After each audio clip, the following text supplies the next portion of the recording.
que para este programa, en el primer bloque, tenemos como invitado al diputado nacional por Salta del Partido Justicialista, Pablo Cosiner. Pablo, buenas noches. ¿Qué tal? Buenas Bienvenido noches. al primero de ¿Cómo la estás? semana ¿Cómo en estás, este nuevo Pablo? estudio. Sí, la verdad muy lindo, lo felicito. Para Muchas que sea gracias. una excelente etapa. Mejor todavía que las que ¿Se vienen. acuerda cuando le decían Pablito?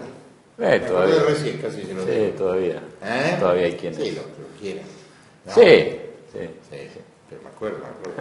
Era un hombre de la juventud peronista. Así es. O sea, Ha pasado tiempo ya. eso era otro momento, pero siempre momentos especiales y agitados, ¿no? Sí, bueno, Yo que nuestro país no hemos normalmente- tenido momentos No. así muy lógicos, ¿no? No, nuestro país siempre ha pasado etapas.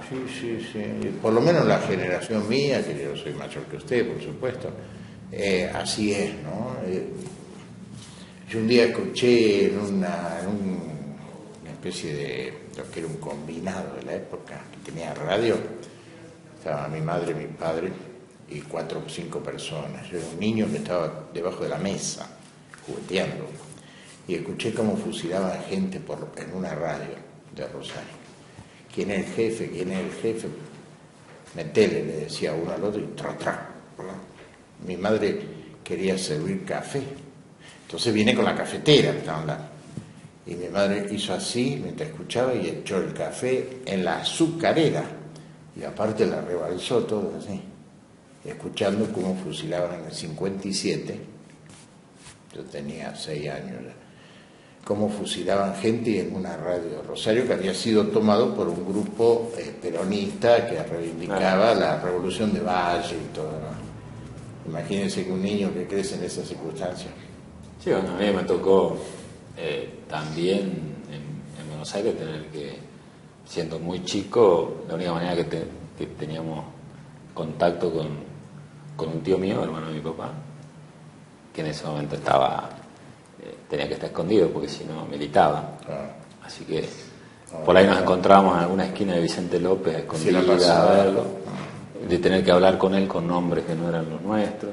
Esas cosas quedan muy difícil, ¿no? Muy grabadas. Porque la gente cree que eso es una aventura del cine y No, en la realidad el cine es como glamoroso. Pero en la realidad es una cosa muy oprobiosa y que afecta mucho la psique humana, Sí, ¿no? sí, te va marcando y es verdad, por ahí cierta parte de la sociedad argentina cree que lo que pasó es parte de una historia que no sabe si realmente fue verdad Como o no. Brasil, o sea.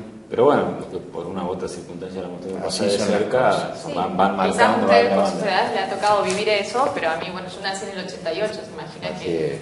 nací en democracia, pero lo que sí noto, Pablo, en este momento, que se puede decir que por estas horas el gobierno nacional está pasando su momento más difícil, hablando desde lo institucional, lo político, lo económico. ¿Usted lo cree de ese modo? ¿Le encuentra alguna solución a corto plazo, no? ¿O cuál cree que va a ser el desenlace de esto? Yo creo que lo que ha pasado es que han quedado más expuestas algunas realidades que venían existiendo, pero indudablemente determinado cerco de medios que venían tratando con bastante prudencia hechos de gobierno.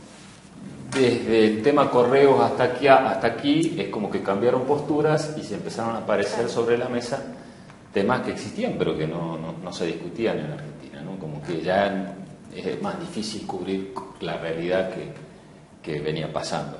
Es el momento más difícil de gobierno, gran parte provocado por sus propios errores. Creo que el gobierno, en vez de advertir algunas señales que la sociedad va dando, se está encerrando en sí mismo, se enoja.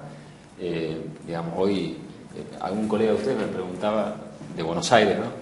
Me preguntaba mi opinión en realidad sobre el paro y demás. Yo digo que el peor error que podemos cometer es quedarnos a discutir el paro, la movilización o el corte, ¿no? Y molestarnos por eso. Todo el mundo sabe que los paros, buscar una solución inmediata posterior a un paro es muy difícil. Sí. Sabemos que los cortes molestan a todo el mundo. El problema es por qué se producen, ¿no? Entonces no caigamos La pregunta clásica que se hacen hoy algunos que quieren desvirtuar esto del paro es: ¿el paro va a solucionar el tema? El paro nunca ¿Qué te solucionó contestaría? nada. Nunca. Ahora, eso sí, el no paro tampoco. No, por eso. Entonces, pero también... No, porque entendámosla también. Seguro, el problema es qué es lo que está pasando. Digo, ¿el gobierno tiene manera de cambiarlo? Sí, si cambia algunas cuestiones claves de la economía de la Argentina. En la Argentina, si no se vuelve a recuperar el mercado interno, si se sigue abriendo indiscriminadamente la economía, si la gente tiene cada vez más dificultad para conseguir trabajo, hay cosas básicas, ¿no? No estamos hablando tampoco de grandes problemas. Pero siempre hay circunstancias que van cambiando la historia.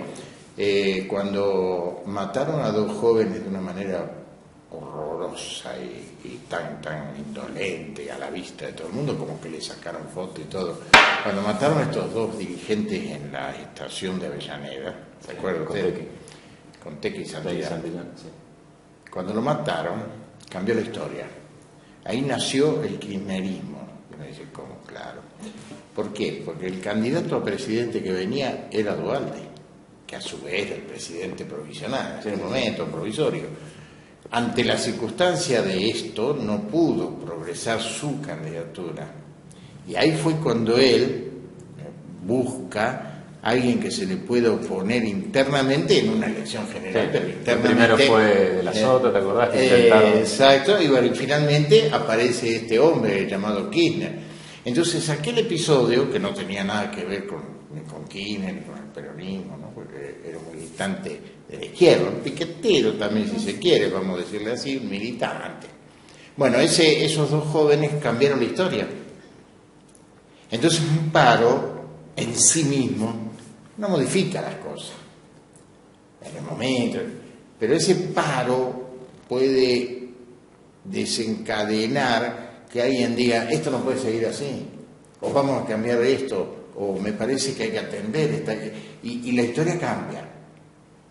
La historia cambia. Sí,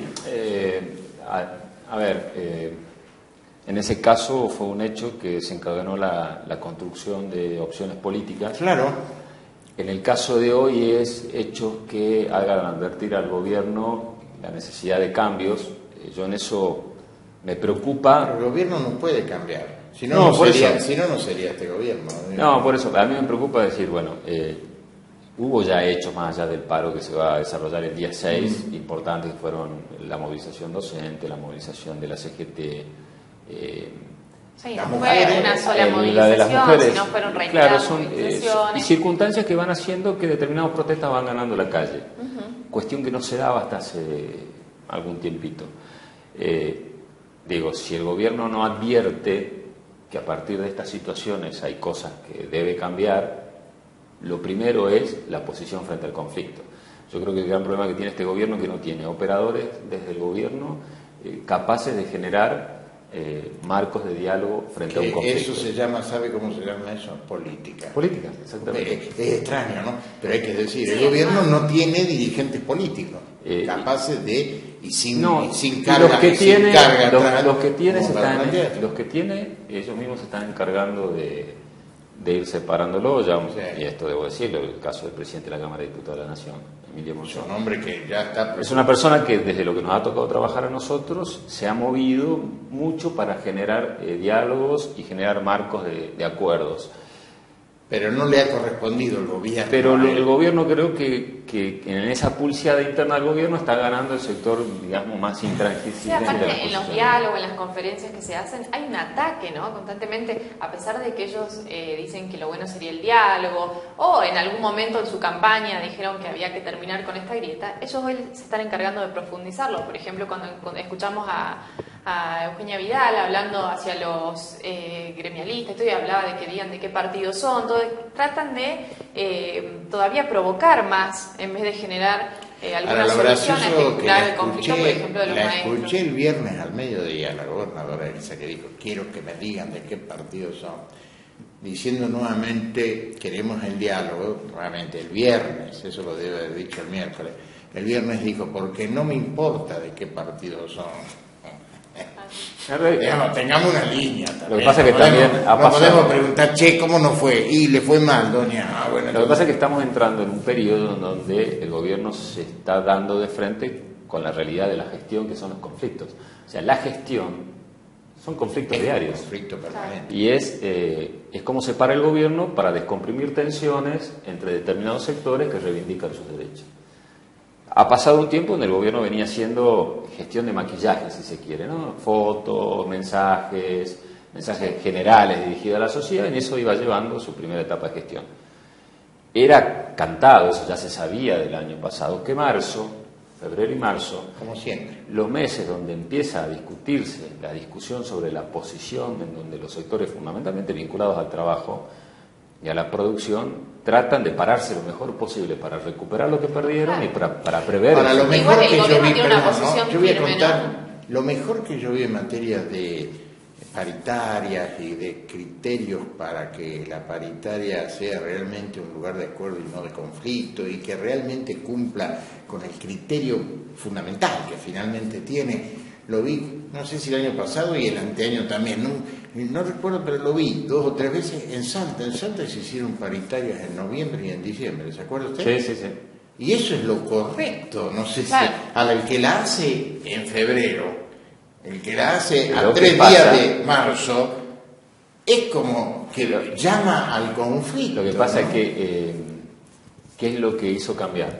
Es la escalada inflacionaria. Claro. Vos podés hacer paritarias, aparte como hacía el gobierno de la provincia, septiembre, octubre, empezar a discutir. ¿Usted se acuerda? Varias veces se hizo eso. En un país en donde el grado de inflación sea previsible. La disparada del año pasado, del 40% de inflación, o sea, ¿qué gremio te va a cerrar? 5 meses antes de empezar, digamos... Pero si el criterio era dar una paritaria enganchada con la inflación, porque ese es el criterio, que lo que nadie dice, eso se llama indexación, ¿sí? Que está prohibido. Está prohibido. Expresamente hay leyes en la Argentina económicas que dicen se prohíbe en cualquier convenio, contrato y demás. Por eso a mí me parece Sin que embargo, vio que todos entraron a la variante, mire, le vamos a dar esto, pero eso sí, si se supera le damos... Claro, lo que pasa es que a mí me parece más criterioso que eso es decir, que creo que el Salta se optó por eso, es decir, bueno, de aquí a mitad de año nosotros reconocemos eso, volvemos a abrir paritaria a mitad de... Sí, la indexación sería dejar abierto, es decir, bueno, yo te doy 16, pero después te voy aumentando. Ahora, una cosa es, yo te doy esto hasta mitad de año volvemos a sentarnos a discutir el segundo tramo. Pero bueno, también creo que el gobierno entró en una contradicción en materia de ya puntualmente de la paritaria docente, cuando dice que es un problema de las provincias, Claro. pero, claro, las provincias fueron cerrando, la que no cerró es Buenos Aires. Entonces ahora el ministro de Economía de la Nación, de la provincia de Buenos Aires, dice, bueno, pero conseguimos un puntito más porque el Estado Nacional nos ayuda. Que mira vos. Entonces, Sí, pero mira vos, entonces, ¿por qué no me lo diste ¿por antes? qué no me lo diste antes? Creo que ¿A dónde sí. apunta también el gobierno con esta posición firme de decir que la inflación va a ser de entre un 2 y un 17%, cuando el contexto ya está mostrando otros números, y quiere cerrar todos los aumentos a lo sumo en un 18%, y ninguno de los otros gremios lo va a aceptar? Y lo que pasa es que ¿dónde la vamos culpa a la llegar? tiene Porque el estamos mismo- en un tire y afloje. No, la culpa la tiene el mismo equipo de gobierno, te voy a explicar por qué, porque también el ministro de Economía de la Nación nos puede decir nuestras expectativas son 17, 16, como dice, pero si viene el presidente del Banco Central y dice la expectativa del Banco Central no es menor a 18, 20, chao. Aparte también el año pasado ya le erraron, ¿no? El año pasado decían de un 21%, y llegaron al 40%, entonces tampoco Ahora, es un yo número tengo confiable. Yo tengo, en este momento, ya se empieza a delinear la necesidad de respuestas políticas, Sí. ¿cierto? Lo institucional en sí mismo, que ha cumplido un buen rol en la legislatura, en las provincias, ha cumplido un buen rol. Y ahora ya pasó su etapa, ahora viene la política, viene la propuesta política. Sí. Y en eso de la propuesta política, me voy a referir al peronismo, o sea, me voy a referir en realidad al justicialismo. No a los que siendo peronistas están en el Frente Renovador, Sí. o con Olmedo, por decir una barbaridad, que lo hay, claro, ¿no? ¿Cuál es la propuesta política? ¿Cuál es el candidato del peronismo en la nación, estoy hablando? ¿Cuál es el hombre o la mujer? ¿Cuál es el que sale a copar la palabra y decir, bueno, nosotros tenemos este proyecto, esta es nuestra propuesta? ¿Cuál es eso? Porque el peronismo no puede estar ausente de esa propuesta. Lo que pasa es que lamentablemente la contestación a tu pregunta es un tiempo posterior al 2017. porque tenemos una grave dificultad. Hoy no tenemos un dirigente que se posesione ya como O sea, no hay. un liderazgo. Hay que construir. No es que debe ser después del incidente, es que no hay. No. Y además... O sea, si estuviese vivo el general Perón, en España sería el general Perón, digamos. Entonces, esto por decirlo así un poco. Esto el peronismo va a tener que construir, o el justicialismo, si nos circunscribimos al partido. Primero, hay que ver quién quiere conducir el partido justicialista.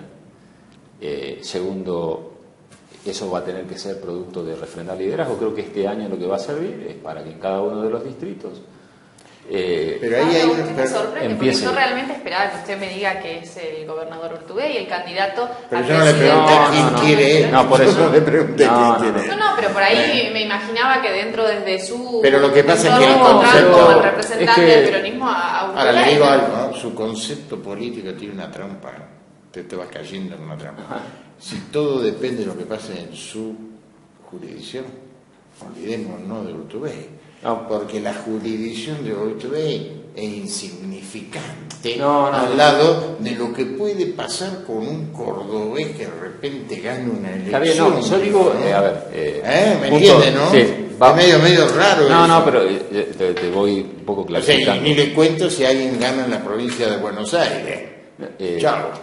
Bueno, primero, respecto a lo que vos me decías, si vos lo escuchás al mismo gobernador Urtubey, él plantea, y en eso creo que no se equivoca, que el proceso de construcción del liderazgo en el peronismo va a llevar un tiempo, lo va a generar la misma sociedad, no acuerdos de dirigente, y que él tiene una doble responsabilidad. Primero, terminar con la gestión con éxito en la provincia, y luego su proyección. Él está trabajando en la proyección. Lo que no quiere decir que él hoy sea el líder indiscutido, porque también hay otros... En esto tenemos que ser realistas, hay otros dirigentes que tienen las mismas pretensiones. Ahora, el proceso de elecciones en cada una de las provincias va a plantear también quiénes son los dirigentes que pueden tener esa capacidad de proyección porque han logrado refrendar en su territorio. Después de eso, dependerá de quién tiene la mejor capacidad para extenderse en el resto. Urtubey tiene una ventaja quizá que a pesar de venir de un distrito que, como decís vos, no tiene un gran impacto electoral, digo, desde el punto de vista electoral, él ha comenzado un proceso ya de proyección, pero seguramente habrán otros dirigentes con los cuales habrá que discutir. A mí lo que más me preocupa es, más allá de los nombres, la posición que tome el Partido Justicialista como política, ¿no? Creo que sí tenemos que hacer un profundo debate en donde nos vamos a parar frente a la realidad del país y a lo que viene. Y en eso se va terminando el tiempo. Digo, a ver, como decía, el peronismo, a pesar de tener profundas discusiones internas, además, ha tenido, o está quienes hemos tenido, tratar de tener una responsabilidad institucional. Está bien. Pero ahora, la realidad se va dando que va avanzando la gestión, que este gobierno no le está dando a la gente lo que le prometió dar, el cambio que le prometió dar para mejor, y el peronismo frente a eso debe tener una posición. Yo creo que no puede estar en la nebulosa. Creo que este es un año en donde el Partido Justicialista debe profundizar su discusión interna para saber dónde se para frente a la situación del gobierno nacional y entender que criticar, porque también yo lo peligroso que veo de hoy es que se instala esta idea que como que criticar es desestabilizar, ¿no? Vos fijate que empezaron a hablar del peronismo irracional, entonces, si yo cumplo institucionalmente mi rol y aporto mi apoyo cuando hay cosas buenas para la Argentina, pero critico con fuerza cuando hay equivocaciones, yo no soy un desestabilizador. Entonces, ojo, porque estamos entrando en esa idea o del pensamiento único, porque todo tiene que ir para un lado, o de la intolerancia también para la oposición, porque para algo la oposición es oposición. Entonces, esa discusión creo que sí la tiene que dar el peronismo, es decir, cómo se para frente al gobierno si el gobierno sigue profundizando sus equivocaciones. Entonces, además la política, los líderes políticos también son una bandera, ¿no? O sea, son personas racionales, son personas con propuestas lógicas, son personas intelectualmente preparadas para el mensaje, son personas con una trayectoria, todo eso sí, pero también son una bandera. Si no funciona la bandera, todo lo demás hace más que un conductor político un buen ministro. Que no es lo mismo, ¿vio? Es un excelente ministro, no es lo mismo que un buen político, ¿no? Bien. Entonces, yo creo que el tema de las banderas en el peronismo hoy es algo que quedó un poco sin presencia, y la he visto en los últimos días. He visto aparecer la bandera con el nombre de Cristina. Gente que quizás no tenga ninguna relación con ningún grupo estable del kirchnerismo, nadie, sin embargo, a modo de protesta grita que vuelva Cristina. Y me hizo acordar en mi juventud, que hablábamos hoy, aquello de Viva Perón, que era algo así como que era el grito del borracho, ¿vio? El borracho se emborrachaba, iba por la calle y de golpe gritaba ¡Viva Perón! Y agregaba alguna otra palabrita. Y eso era como un grito de bandera, de rebelión, y ese tipo no tenía que ver con un partido, con nada. Bueno, y yo creo que cuando empieza a aparecer la bandera es porque falta la propuesta. Sí, aparte, primero y principal, y en esto para ser claro, la expresidenta Cristina sigue manteniendo todavía, así como están quienes hablan de la imagen negativa de ella, un reconocimiento en el gran sector de la sociedad, que no necesariamente es una propuesta para que ella sea una alternativa de gobierno el día que viene. Hay algunos que obviamente reivindican claramente las políticas que se vinieron desarrollando. Yo creo que durante la gestión de Néstor Kirchner y de la expresidenta se han desarrollado muy buenas políticas de gobierno y de Estado que hemos acompañado, como creo que se han cometido errores, a mi criterio desde lo político, muy grueso en la última etapa, entre ellas la falta de convicción de afrontar una elección para ganar. Pero, y después otra cosa que hoy se están discutiendo obviamente en el ámbito de la justicia y demás. Pero, tampoco ni el lugar de Cristina ni de otro dirigente lo va a decidir un dirigente que diga yo creo que esta persona ya fue o no fue. Eso lo va a determinar la sociedad. En este caso, la expresidenta verá si se presenta o no se presenta el candidata. Lo que sí, atado a lo que vos decís, y por eso yo hablaba de que el peronismo lo que tiene que discutir es su posición política. Por ahí muchos peronistas, claro, o mucha gente, al no ver que el peronismo discute esa posición política, toma también esa postura porque referencia lo más cercano de lo que pasó. El grito de guerra porque no tengo otra cosa. Entonces, si el peronismo no quiere inmovilizarse, salvo que alguien esté jugando a la inmovilización del peronismo, debe discutir eso. Es decir, a ver, esta es la Argentina de hoy, esto es lo que está pasando, ser profundos en la crítica cuando las cosas están mal no quiere ser desestabilizante. Yo la verdad no creo en la teoría del complot, no creo que es un pretexto del gobierno, creo que es un pretexto.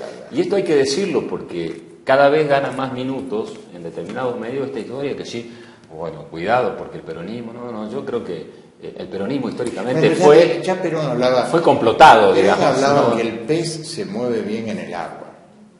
Y si alguien le tiene miedo al pez, que se preocupe por el agua. O sea que las cosas que surgen tienen que ver con lo que lo propicia. ¿Estamos de acuerdo? No, pero por supuesto. Si yo mañana salgo con una calabaza en la cabeza, es difícil que la gente me siga y se ponga lo que la pasa calabaza. Es que, por ejemplo, más allá que a vos te guste el perfil de determinado dirigente gremial, no le podés pedir a un dirigente gremial que no plantee una medida de fuerza si le están echando a los trabajadores. O sea, entonces, no busquemos la culpa. Después podés discutir si te gusta más el perfil de un gremialista, del otro, si el triunvirato sirve, si no sirve, si te gusta esto, te gusta el otro. Además, la huelga no se hace en apoyo de los dirigentes. Por supuesto, y creo que quedó demostrado. En contra de aquello que realmente merece una huelga. Pero aparte, vos fijate que la circunstancia política que se está al revés. Hoy, si hay alguien que está jugando a no tensionar más, son los dirigentes gremiales que estuvieron tratando de frenar el paro. Le hago una pregunta local, algo local. Bueno, algo local. Sí.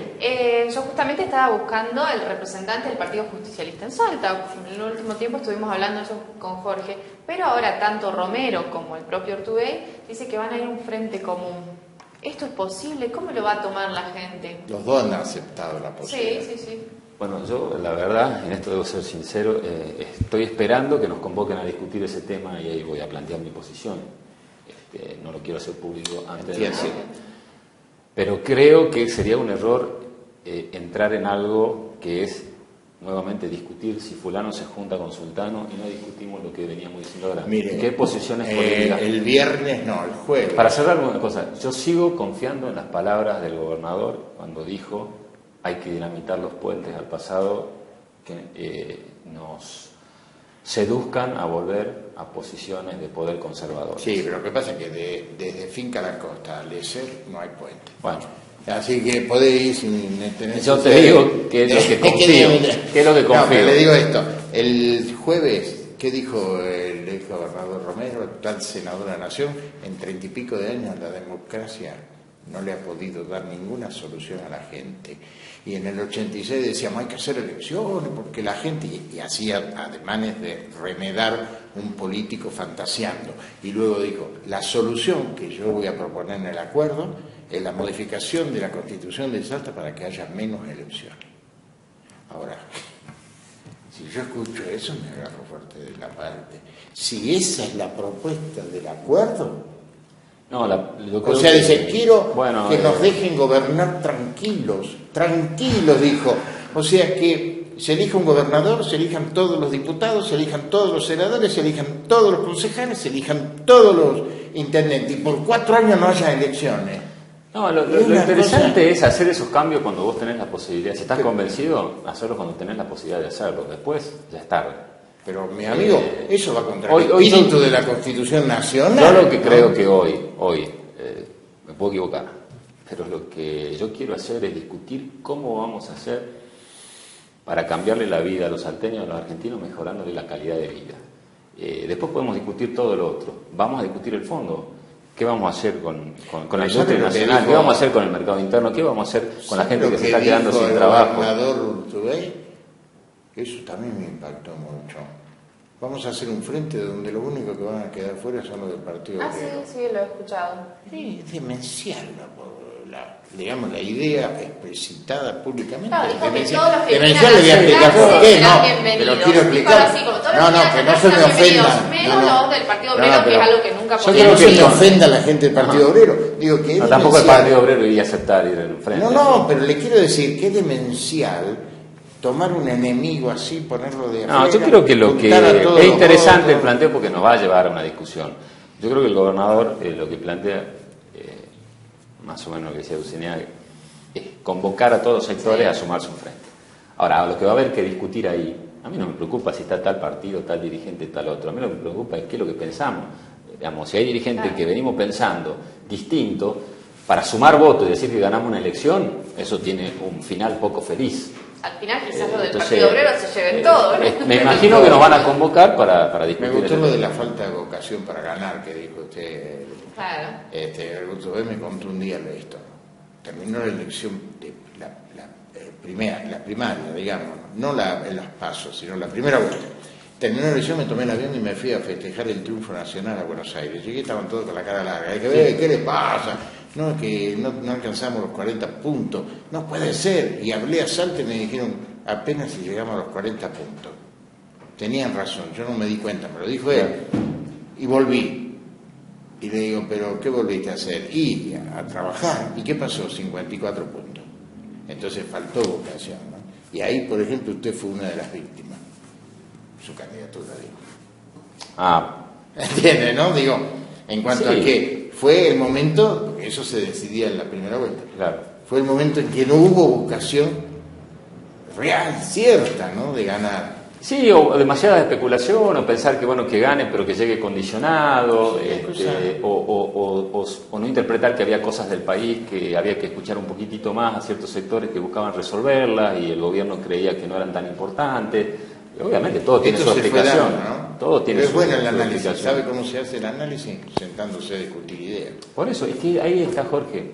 Ese es lo que tiene que venir también en Salta. Bueno, le agradezco. No sé si tenés alguna pregunta final. Terminamos y espero que tener su respuesta del Frente Común. ¿No? Voy a estar atenta a ver qué es lo que... Voy a estar Frente atenta. Único me suena totalitario. Por eso justamente lo que... Es una idea que comúnmente crece mucho cuando la sociedad está en una crisis de valores. Sí, al final... Cuando todos dicen nada sirve, Claro. aparecen los especuladores del Frente Único. ¿Cierto? Entonces, ahora, buscar el consenso sobre políticas públicas no necesariamente quiere decir que vamos todos de la mano en un mismo partido, porque Claro. por algo pensás distinto, no está malo.